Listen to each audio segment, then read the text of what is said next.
Welcome back to Blockstream Talk. Today we're speaking with Jeff Boortz, Chief Product Officer at Blockstream. Blockstream has an extremely wide offering of products and services, from satellites to mining to wallets and Layer-2 solutions, and pretty much everything else in between. It's one of the fullest product offerings in the Bitcoin space. Jeff brings 20 years of experience in product management, including time at large tech companies like Google, to help oversee Blockstream's product portfolio, with a specific focus on the software side. In this conversation, we talked about Blockstream's vision of financial services operating on Bitcoin's decentralized infrastructure, and how this not only streamlines the legacy system by removing inefficiencies, but also returns more control to users and investors, at a lower cost and with improved confidentiality. We also looked at Blockstream's plans to integrate non-custodial Lightning functionality into Blockstream's Green Wallet via Greenlight, meaning that both of Bitcoin's major Layer-2 solutions, Liquid and Lightning, would be available from a single wallet. And finally, we also touched on some of the unique features of the Jade hardware wallet and plans to support non-custodial trading functionalities within the wallet. Enjoy the show and let us know what you think in the comments below.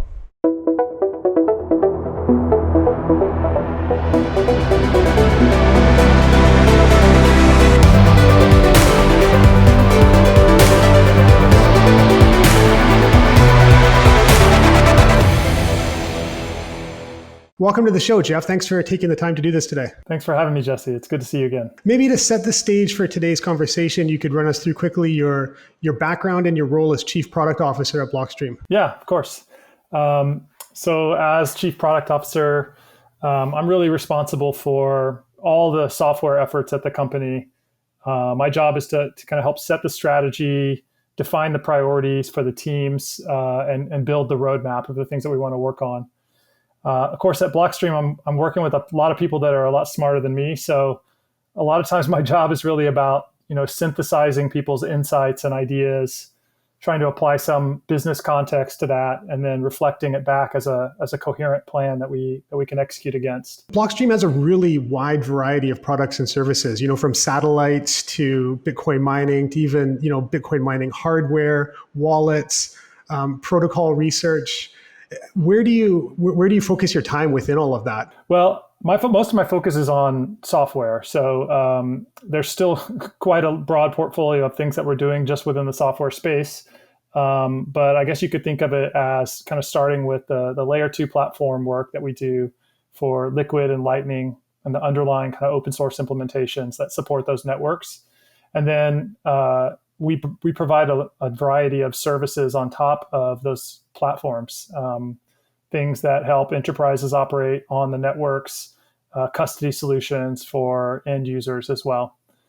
So I try to think of it as a coherent vertical stack of products that all work together to kind of deliver the value that starts from those platforms. Yeah, I was thinking about it this morning because really when you think about within the Bitcoin ecosystem, I don't think there's another company that has such a wide variety of products and services, certainly not in Bitcoin and probably not in the whole crypto space. So, I imagine a large part of your time is kind of going through that matrix and trying to find synergies between these various services and products. Well, actually, the products actually have a lot of synergy kind of baked in. They've kind of been built layer by layer to ensure that we can deliver the value to end users. So, it's not enough just to have a kind of a protocol that lets you sort of provide a Layer-2 solution. It's also helpful to build the infrastructure on top of that lets more businesses build on it, lets more users access it. And so, again, to me, it's kind of a vertical stack of features that all actually end up being, for an end user, kind of one cohesive thing that they can use to, do different things with Bitcoin than you can do on the main chain. Yeah. So how do you guys look at the role of Layer-2 solutions, like Lightning and Liquid, in addressing Bitcoin scalability and then also facilitating broader adoption? As you are surely aware, most of what we do at Blockstream is about furthering what you can do with Bitcoin and furthering the adoption of Bitcoin. And definitely our platforms are, things that extend the utility and the usefulness of Bitcoin in different ways. If you think about Lightning, kind of adding a commerce and payments layer to Bitcoin that can really scale. and Liquid adding a bunch of financial capabilities, kind of a financial layer to Bitcoin as well.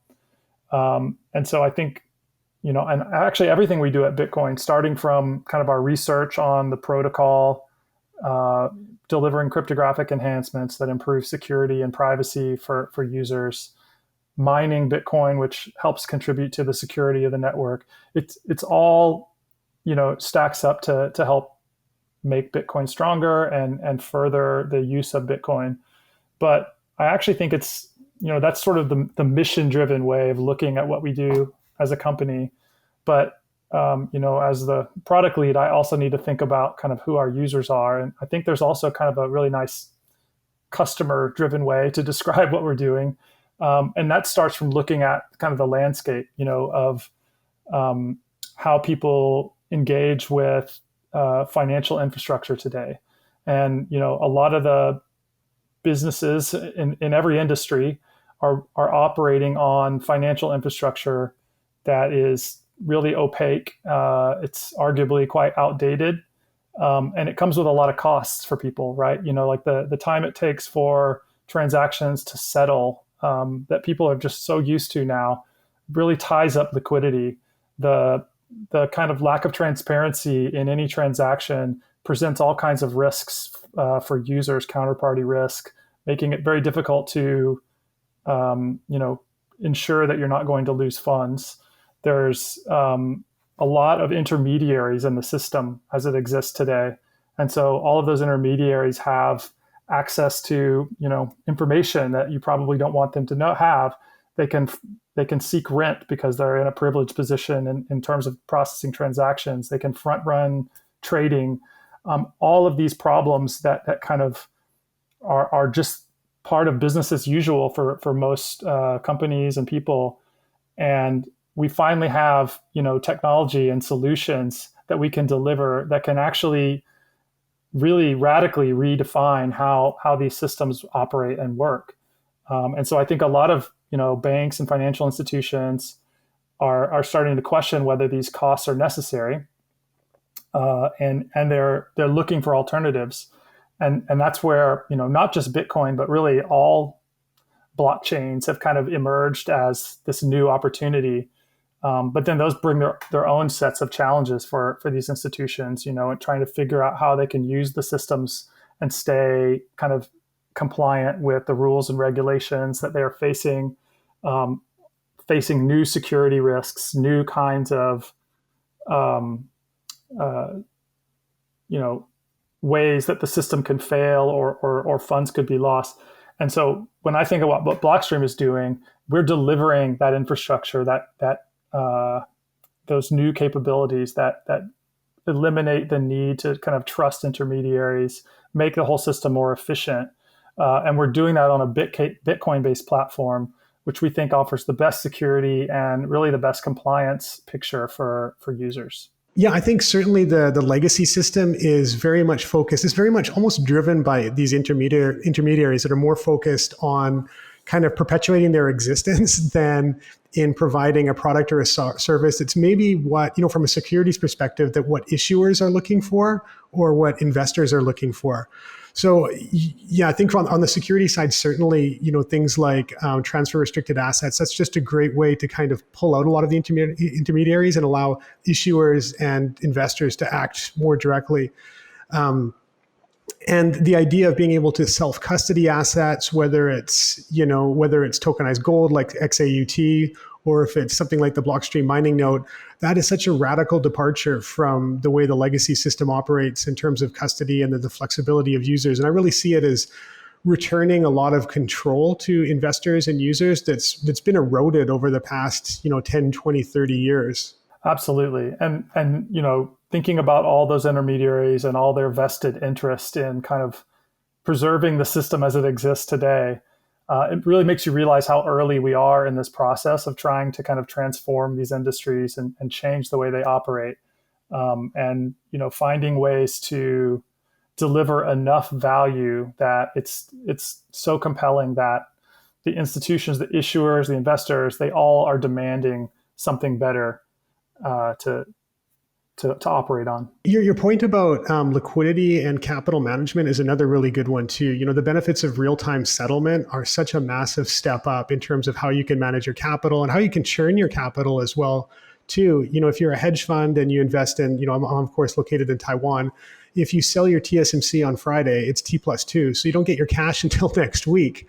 But if you're trading on a tokenized platform, it settles immediately, you get your cash right away, and then you can do something else with that cash. So from a risk management and a capital management perspective, that on its own is just very compelling, I think, to the people actually using the system, to the investors. If you're a global business and you're dealing with cash in multiple jurisdictions, just managing your balance sheet and keeping cash where you need it is quite a tricky challenge. And I think when we look at opportunities for systems like Liquid and Lightning, we really see a way that enterprises could make use of this technology purely for the global borderless settlement benefits, and move value around, but even between their own entities or across a federation of entities in a really efficient way that could dramatically reduce those costs. Definitely. What about Greenlight? How does Greenlight fit into layer 2 adoption? Well, Greenlight, plain and simple, just makes it easier for people to get on the Lightning Network. So Greenlight is a Lightning as a service solution. It hosts a Lightning node for a customer, usually like a merchant or an enterprise that wants access to the network in the cloud. And one of the ways that's one of the special things about it really is that we built Greenlight based on our own implementation of the Lightning specification called Core Lightning. And Core Lightning was designed to be very modular. So all the component pieces of a Lightning node are their own little modules. And that means that we can take a Lightning node, put it in the cloud, host it, manage all of the kind of complexities of setting it up, provisioning, scaling, all these things. But one module is not in our control, and that is the signing module. So the private keys for any individual user, they control, they manage on their own, and they sign remotely. And so the nice thing about Greenlight is that it provides all of the convenience of a hosted solution, but still enables the user of the node to have full control of their coins, and to kind of have that extra security layer when they're operating on Lightning. Is there an integration plan with Blockstream Green? Yes, absolutely. We've, in fact, we announced earlier this summer at a event the upcoming integration of Greenlight into Blockstream Green. The way that will look for users is basically just that you'll have access to Lightning in your wallet. But it's nice. It's purely, still remains a pure self-custody solution. And, the Greenlight service is managing the complexity of spinning up your node when you need it, making sure that, your funds are safe. And then you get to just, use Lightning as an end user kind of without having to keep track of any of that complexity. Now, this is not fully available yet, but we're kind of ironing out the kinks. We launched it in an experimental way. So we have a small set of users who can access it and play with it. And we're expecting to make it fully available sometime in the next few months. That's really cool, because then through Green, you'll have access to both of the major layer 2 solutions for Bitcoin, right? You'll have Liquid and Lightning in the same wallet. It's a really unique offering. I mean, we did another thing with Green earlier this year, kind of in anticipation of this progress that we're making, where we essentially unified everything in the wallet under kind of one set of keys. So basically, when you create a new wallet with Blockstream Green, you can have a Lightning account, a Liquid account, and a Bitcoin on-chain account, all together in one wallet, managed by one set of keys. And you have all this kind of convenience and power at your disposal, and it's kind of fun to use. So, what on the Liquid network, what are the main use cases you guys are interested in seeing developed on the Liquid network? First of all, Liquid has had a really exciting year. I think there's been a diversification of the kinds of things that people are doing on the platform, which is awesome. And I'm sure that I would miss something if I start enumerating different use cases, but I'll talk about a few that I think are interesting just from different points of view. So I guess, in general, of course, we think of Liquid at, one of its like superpowers is that it's a multi-asset platform. And that means that you can, not only can you, peg Bitcoin into the network, but then you can trade it with all kinds of other assets. And the kinds of assets that we really envision being kind of well suited for Liquid are, those from real financial institutions trying to move their financial operations onto a blockchain. Things like security tokens, bonds, lending contracts, things of that nature. And we've started to see some, traction with those kinds of use cases, which is really exciting to us. So, one example is that has grown quite a bit this year, comes from Mexico. There's a company called Mifil that has essentially created a digital representation of these promissory notes, which are kind of lending agreements that are very commonly used in Mexico. And the promissory note, the ownership of that has now sort of been, it's represented on the blockchain. And what's powerful about that is now that the people that are making these loans, like lending money to small to medium-sized businesses or end users, when they run out of capital, they can take all of the outstanding promissory notes that they've issued, they can package them up and they can sell them. And then they can get access to more capital and kind of keep the liquidity flowing. And that's, a great way to kind of for them to grow their business. But, it's much more powerful when you do it on a blockchain, because now there's a guarantee that, there's a record of ownership, and the person who's buying those notes doesn't have to worry if they've actually also been loaned out to somebody else. There's, that risk is not there. And so it just makes the whole system more efficient. So that's one really cool example. Yeah, I think also the events of the last 16 or 18 months where we've seen so many, kind of counterparty risks explode in investors' faces. I think that really also highlights the original value proposition of Liquid, which was just moving, originally Bitcoin and then later USDT, moving that around faster, cheaper, and more confidentially as well. So I feel like that's really kind of push the Liquid use case back front and center. It's true. I mean, another launch that happened this year was from our friends at Crypto Garage in Japan, and they've been working on this kind of like swap service for some time called SettleNet, but they finally pushed it live in production this year. And it's essentially a way for exchanges or kind of large buyers to non-custodially swap their Japanese yen stablecoin for Liquid Bitcoin, so they can use it as a trading strategy.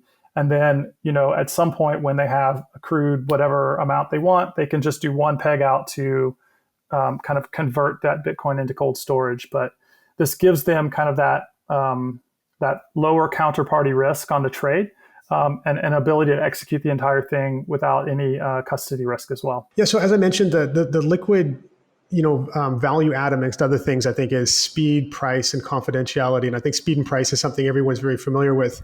But what about the confidentiality? I think maybe that can be sometimes misunderstood by people. So do you want to talk a little bit about what confidential transactions are, why they're important, and then, what applications does that maybe enable as well? I mean, I think this is one of the underappreciated features that Liquid offers. So what confidential transactions means is that, on the ledger, on the publicly visible blockchain, it is not possible for a third party to observe the type of asset that's involved in any transaction or the amount of that asset. So they can still see that a transaction happened, but pieces of that are confidential. That information is still obviously known to the two counterparties that conducted the trade. And there is a way to unblind that for auditing purposes and other kinds of kind of accounting reasons. But for the participants of the network, there's a lot more privacy. And, again, if you think about Liquid as being kind of the financial layer for Bitcoin, I think privacy, I think the fact that privacy hasn't mattered more to more of these kind of blockchains and these solutions so far, again, shows you how early we are. I mean, there's not really a large-scale financial institution that would be comfortable having all of their positions and all of their assets known, all of their trades broadcasted to a mempool before the trade is actually executed, giving other parties the opportunity to jump in and maybe front run that trade. And so Liquid has basically solved this. They've put this solution in place. It's been running for years. It's battle tested and proven, and it's really one of the unique features of the network today. Yeah, definitely. Yeah, I think that's part of the reason, why a lot of larger traders will use custodians, right? Is because you can just do kind of an Excel spreadsheet thing in the back end to move your positions around, and you're not broadcasting it to the market. But with that structure, as we've seen over the last 16 or 18 months, there's a lot of counterparty risk, and sometimes that can surprise you in really unexpected ways. So the Liquid solution is just a really good upgrade on that kind of idea. I totally agree. The Jade hardware wallet, I wanted to talk about that as well. That's another really cool Blockstream product. I think both in terms of ergonomics, it's a really good size and it works really well, and functionality as well. What do you see as the main features for Jade that really differentiate it from other hardware wallets? We're really proud of Jade, and we've been spending a lot of time working on it and improving it, and I think people are starting to notice. So it's been really fun to see Jade get more appreciated in the market. When we built Jade, we had a couple goals in mind. Like, number one is that we wanted to make sure we could deliver something that was accessible to a wide range of users. And so we thought a lot about how we could build a product that would, it's not a cheap product, but it's not that expensive to build. It doesn't use as many kind of like fancy components under the hood, but it still delivers a great deal of security. And Jades also have they have a nice color display on the front of them so that you have more real estate to kind of help walk a user through the steps of using a hardware wallet. And then I think critically, Jades have a camera. This is something that we've really been leaning into quite a bit, which is that people can use the camera to scan QR codes.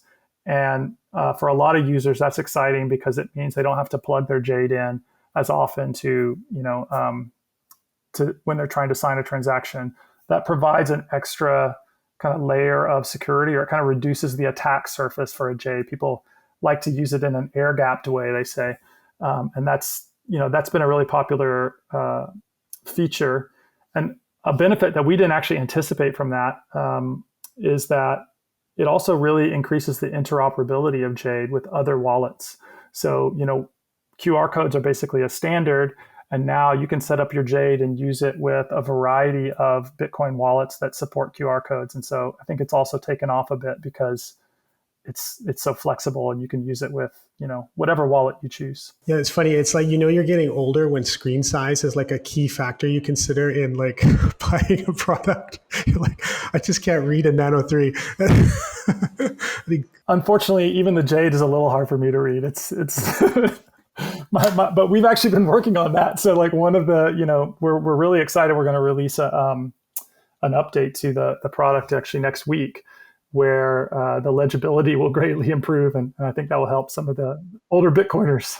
So what about integrating Jade with non-custodial trading for liquid assets? Yeah. So again, this kind of ties back to the point I was making that, really when we think about all of our products that we're working on, we want them to kind of work in a cohesive way so that there's synergy across them and they work together really well.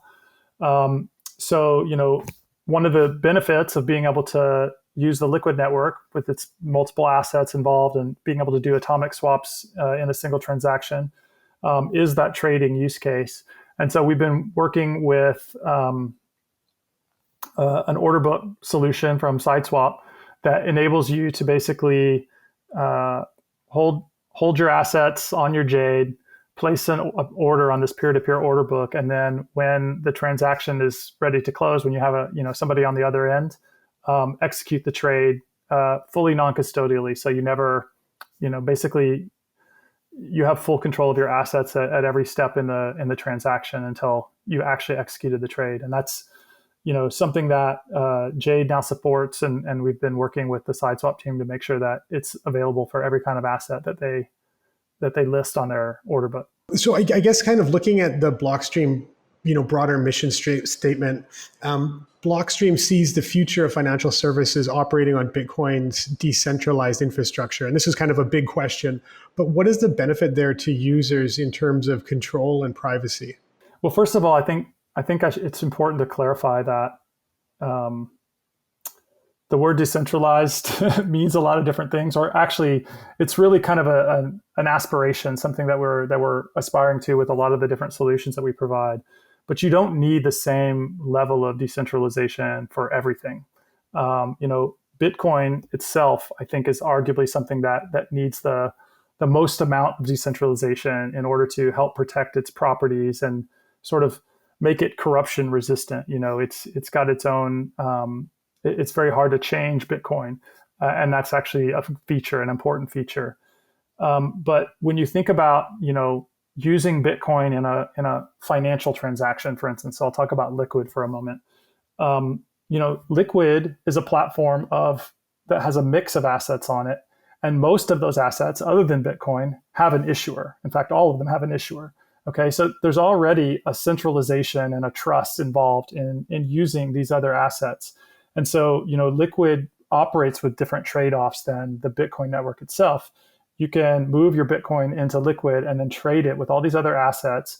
There's a higher degree of trust that you're placing in kind of every step of that operation.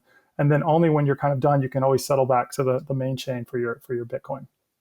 The point is that not everything is going to be in the future is going to be purely decentralized. It will depend on the nature of what it is you're trying to do. If you're working with capital markets, there's going to be an element of centralization that's just different.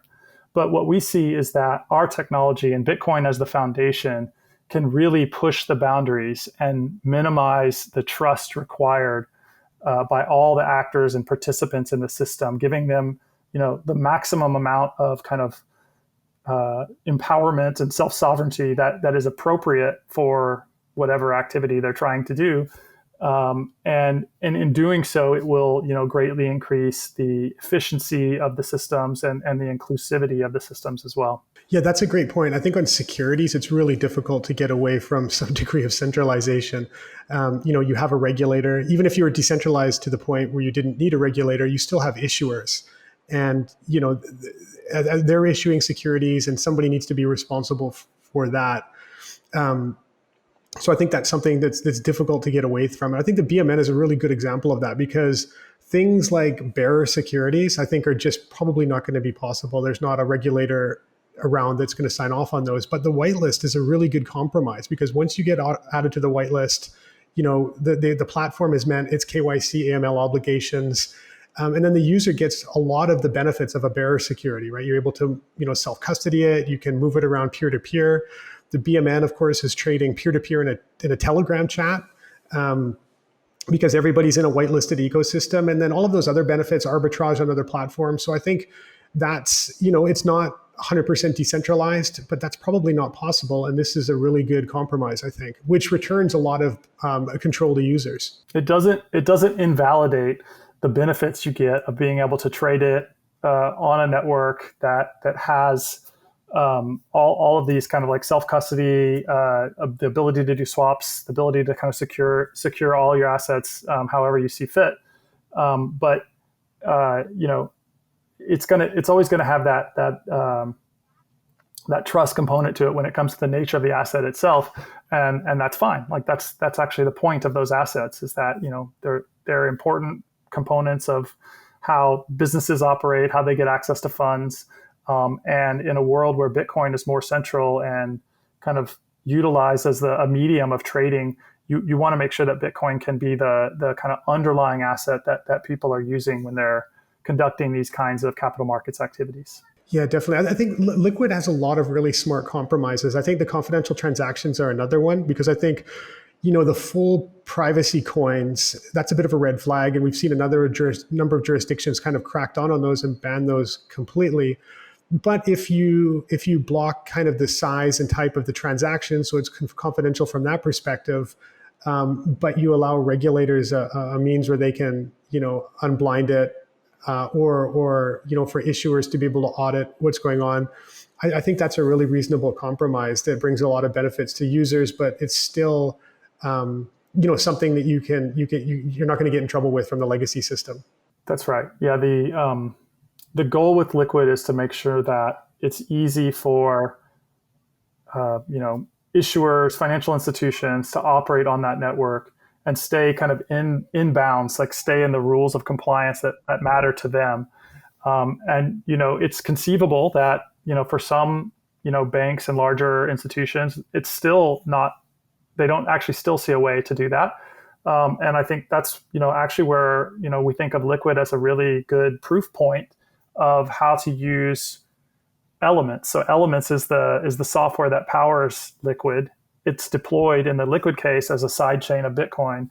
But we also, think that there are interesting applications for a federation of banks that needs a more kind of private or permissioned network to trade amongst themselves to establish a completely standalone Elements network. They can use anything they want as the base currency. They can define their own rules and kind of even more granularly shape the compliance framework to whatever they need. So you mentioned banks and intermediaries a couple of times. Are you seeing actual demand from those kind of players? Because from my perspective, I'm seeing demand from investors and issuers, and then very little from the intermediaries, unless they're kind of second or third tier and they're looking for technology as a way to differentiate themselves. Are you guys seeing something different on your end? If you look across the kind of the big global banks, they almost all have, a cryptocurrency division. Now, a lot of times what they're doing is just looking at cryptocurrencies as an asset class and trying to figure out how to give their investors access to those. But many of them are also kind of incubating different blockchain-based solutions. And so, this is, of course, interesting to us because we're trying to build infrastructure that we think is really actually well suited for their needs in the long run. And so, yes, we've talked to, various banks about, the merits of Elements and Liquid and the architecture there, the security it provides, the compliance it provides. And it's definitely a segment that I think is a much harder sell, but one that would be very interesting to work with. And I think Blockstream has a lot to offer those institutions in terms of our domain expertise on, building these secure platforms. And what kind of geographies is that interest coming from? Is that major Western banks, or is that something more in emerging markets or more peripheral? Because again, I've seen a lot of interest from outside the G7 and then less from within it.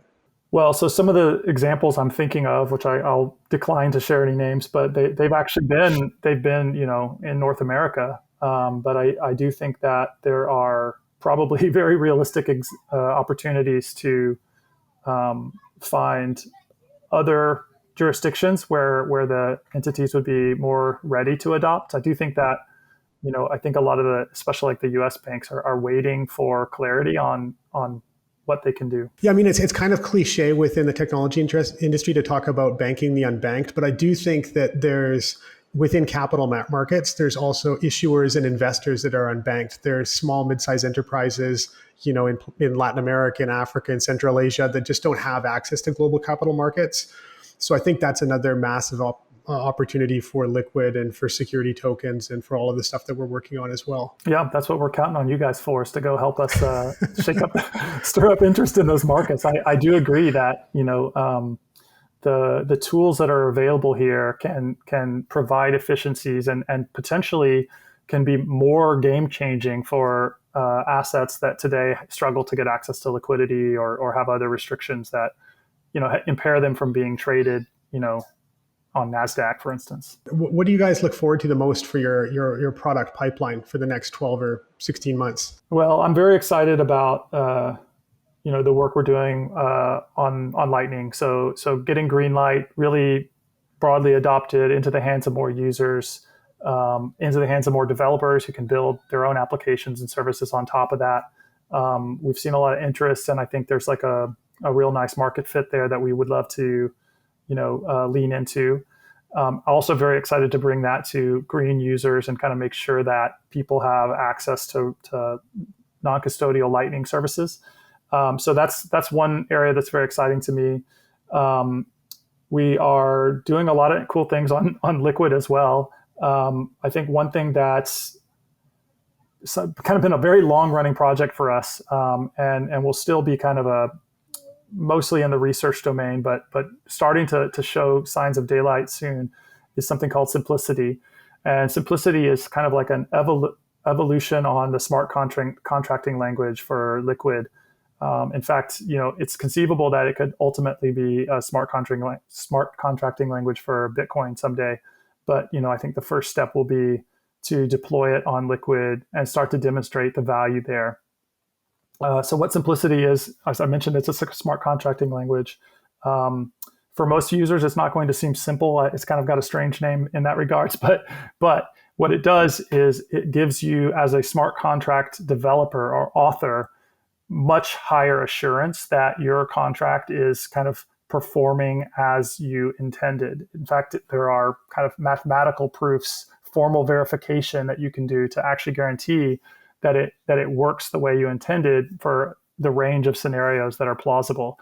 And if you think about moving large amounts of capital onto blockchains and really depending on the blockchain to execute in a reliable and robust way, you want that level of confidence and trust in the system to deliver what's intended to do. So we think of it as really like a smart contracting language built for kind of the mature financial institutions of the world. What's the timeline on that for Simplicity being integrated to Liquid? Well, the team's been making really good progress recently, and we hope to have some kind of a deployment, probably on a test net by the end of the year, that will come complete with, a nice set of documentation specifications for developers, some good examples of how you can use it, maybe some real world applications of products built on it, just to illustrate what it can do.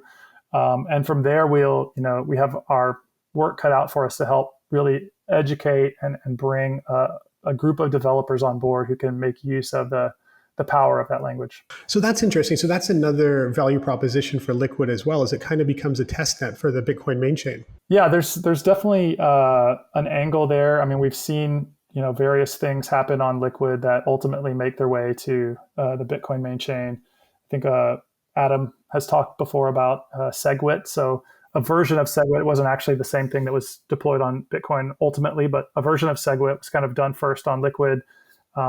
And then, I think we learned a lot from that and then was able to help kind of contribute to the SegWit release on Bitcoin. And there's definitely other examples kind of looking forward that could be similar in nature to that. Things that we could do that possibly help,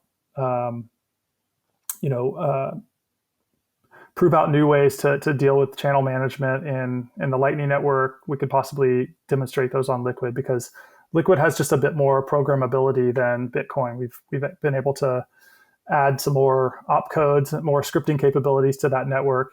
And so then that makes it a good test bed for, exercising those opcodes and proving how they can be useful. We're coming up on time here, Jeff. I want to thank you for taking time to join the show today. And maybe we can have you on in a couple of months when we start getting the integrations with Green going and Greenlight. I'd love that, Jesse. Yeah, thanks for having me. It was fun to talk about all the wild things that we're doing at Blockstream. You bet. Thanks a lot.